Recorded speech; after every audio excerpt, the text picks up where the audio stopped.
नमस्कार मित्रांनो, मी सचिन सांगळे आपलं नोकरी कॉर्नर्स या चॅनलमध्ये आपलं सहर्ष स्वागत करतात.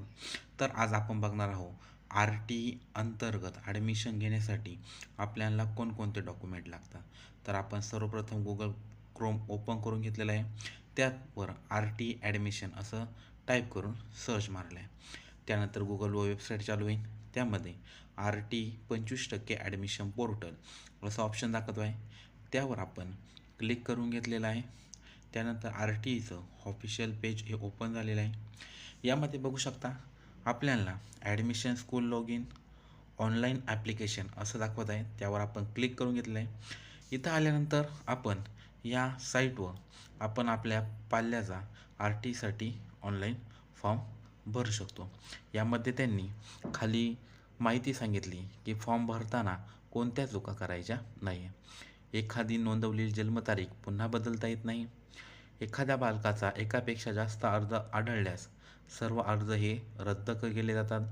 जन्मतारीख मोबाईल नंबर भरताना चुकल्यास तो अर्ज डिलीट करून पुन्हा अर्ज भरायचा आहे. दिव्यांग बालकाचा अर्ज भरत असताना पालकांनी चाइल्ड डिसॅबिलिटी यस यावर क्लिक करायचं आहे आणि नावामध्ये कोणताही किंवा थोडासाही चुकी होता कामा नये असं सर्व माहिती योग्य प्रकारे भरून तुम्ही फॉर्म भरू शकता. आता यानंतर आपण सर्वात महत्त्वाची म्हणजे आजच्या व्हिडिओचं आवश्यक कागदपत्रे काय असतात हे बघणार आहोत.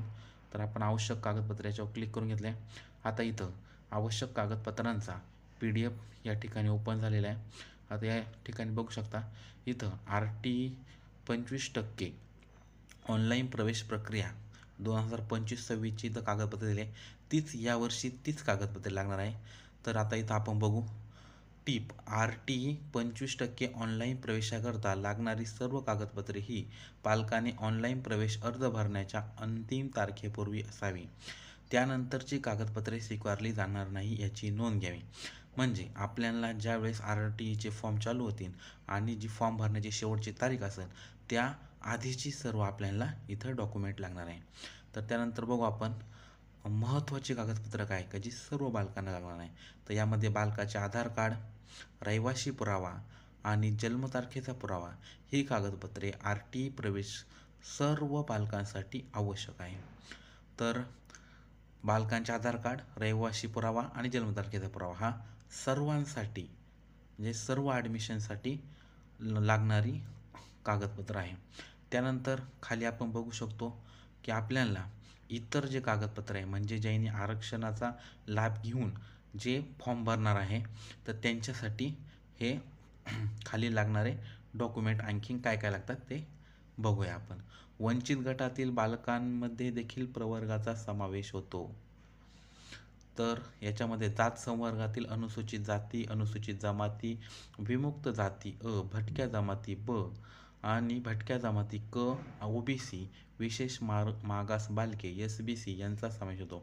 त्यानंतर दिव्यांग बालके, HIV बाधित बालके, कोविड प्रभावित बालके ज्यांचे पालक किंवा दोन्ही एक्सपायर झालेले, अनाथ बालके असे आरक्षण आहेत. त्यानंतर आपण बघू वंचित घटकातील जे आहे त्यांच्यासाठी काय डॉक्युमेंट लागतात.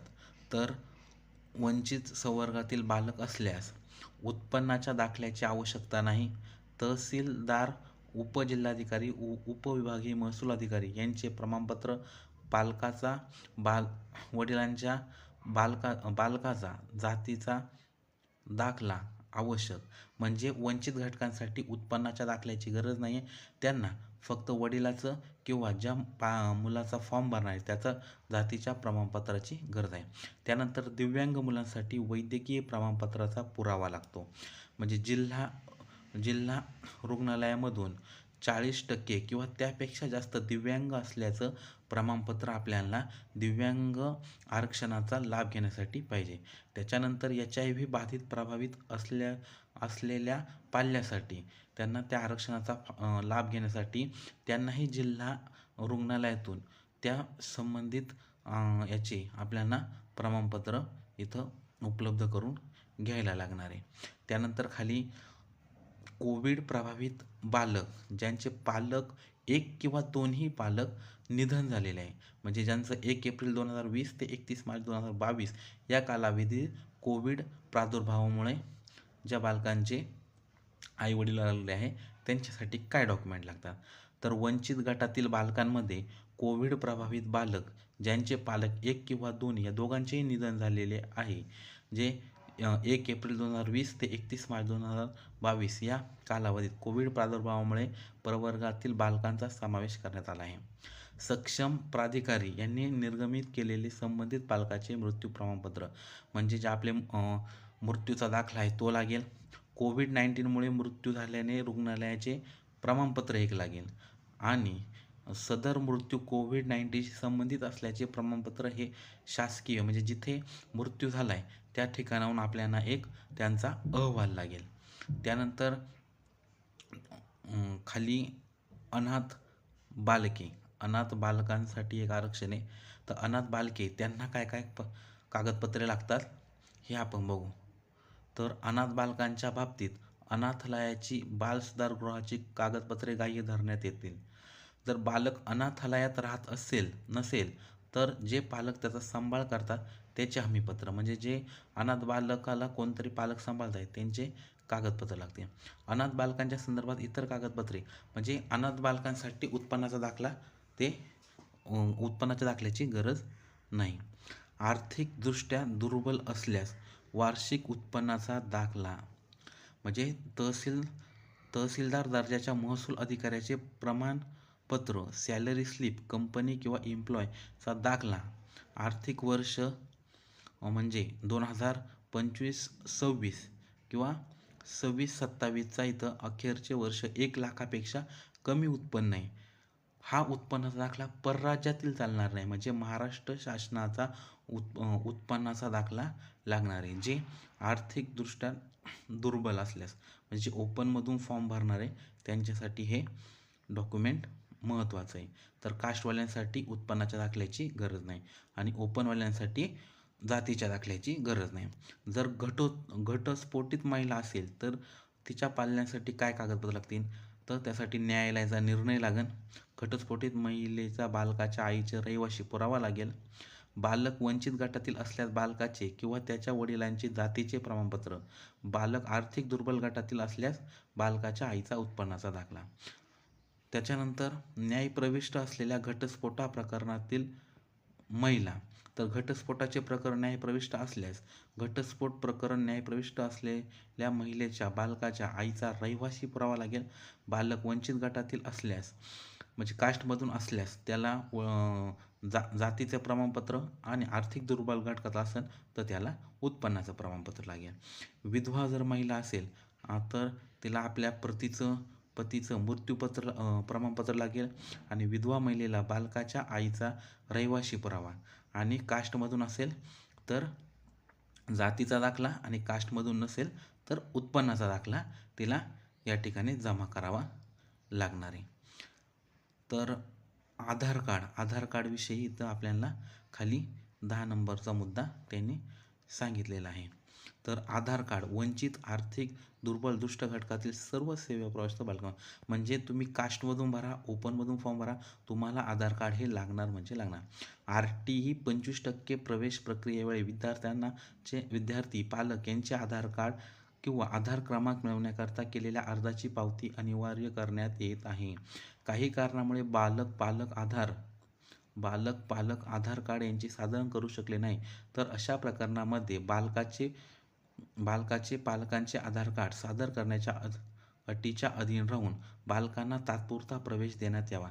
तसेच सदर आधार कार्ड हे तात्पुरत्या प्रवेश दिल्याच्या दिनांकापासून 90 दिवसाच्या आत शाळेचे सादर करण्यात यावे. शाळेने बालकाच्या आधार कार्डची पडताळणी करून प्रवेश अंतिम करण्यात यावा.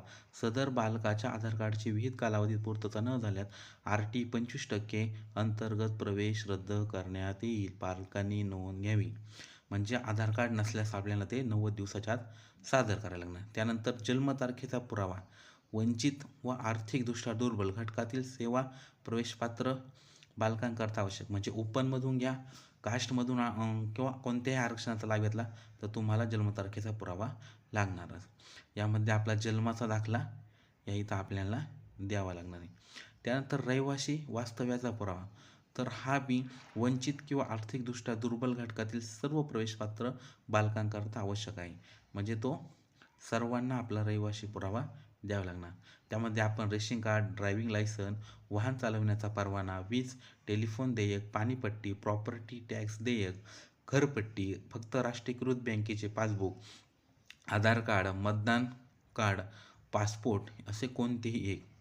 ही कागदपत्रे निवासी पुरावा म्हणून नसतील तरच भाडे तत्वावर राहणाऱ्या पालकांकरता भाडे करार हा दुय्यम निबंधक कोणता तर दुय्यम निबंधक कार्यालयाचा नोंदणीकृत असावा. भाडे करार फॉर्म भरण्याच्या दिनांकाच्या पूर्वीचा असावा. त्याचा कालावधी 11 महिन्याचा किंवा त्यापेक्षा जास्त कालावधी असलेला असावा. हा निवासी पुरावा म्हणून ग्राह्य धरण्यात येईल. तर मित्रांनो, आपल्याला रहिवासी पुरावा हा ॲडमिशन फॉर्म भरण्याच्या लास्ट फॉर्म डेटच्या आधी केलेला हा भाडे करार असला पाहिजे आणि तो दुय्यम निबंधक कार्यालयातून झालेला असावा. अशी कागदपत्रे आपल्याला या ठिकाणी लागत आहे. तर मित्रांनो, तुम्हाला आपली माहिती जर आवडली असेल तर आपल्या व्हिडिओला लाईक, शेअर, सबस्क्राईब करा आणि RTI ॲडमिशनविषयी अधिक माहिती पाहिजे असल्यास तुम्ही आपल्या चॅनलला सबस्क्राईब करून ठेवा आणि बेल आयकॉनवर क्लिक करा. तर तुम्हाला आणखीन काही RTI विषयी काही जर प्रश्न असेल तर तुम्ही मला कमेंटमध्ये कमेंट टाका आणि मी तुमच्या सर्व प्रश्नांची उत्तरं ही देईन. तर मित्रांनो, धन्यवाद.